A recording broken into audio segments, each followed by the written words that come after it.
السلام عليكم ورحمة الله وبركاته. معكم مغامرات بلابل علي.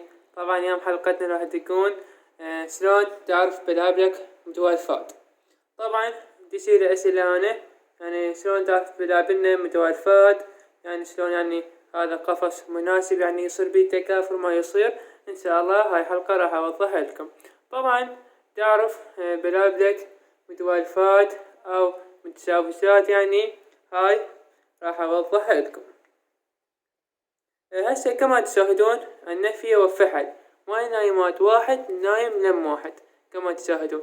هاي نشرة النفية وهذا الفحل كان هم نايم لمها. شنو يعني عندك ثني بلابل متوالفات يعني متشاوشات، واحد نايم لم واحد. واكو بيهن شنو بلابل؟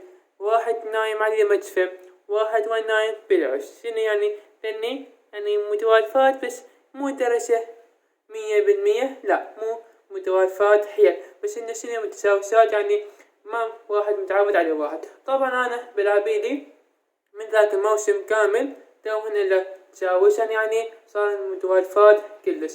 كما تشاهدون الفحل وين يحرس النفية، وين الفحل نايم جان نايم عليه وردة.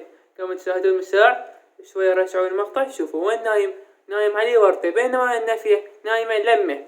بس انا شنو سويت مساع؟ طفيت عليه الضوء مباشرة. اضفت ضوء مباشرة شنو صار؟ النفية ما يعني صار مكان القفص شوية اضرم، ما دلت مكان العش نامت بيه. شنو نامت لم فحل، يعني واحد نام لم واحد. شنو عندك ثني بلابل؟ عندك ثني بلابل متوالفات درجة اولى.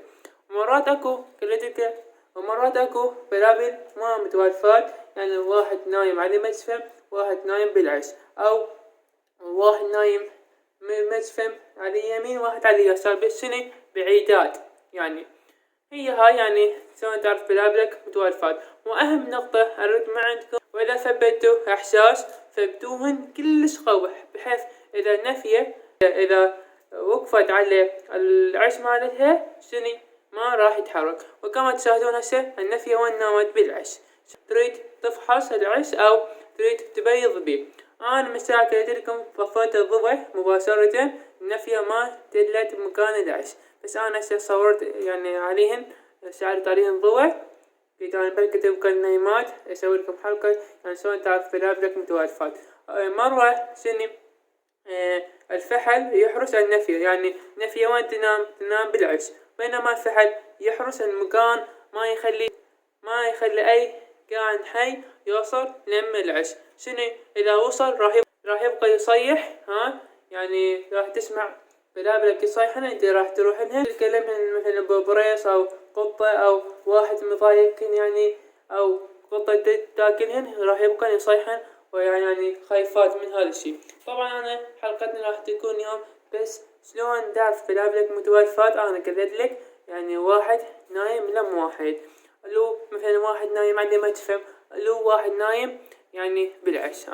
هي هاي حلقتنا مالت هذا اليوم، واشكركم على هذا التفاعل الحلو في قناتي. ما تنسون معكم باللايك واشتراك في قناتي. وطبعا احنا مسوين بيج يعني مالت فيسبوك، هنا فيها صندوق الوصف. وتحياتي ومع الف سلام.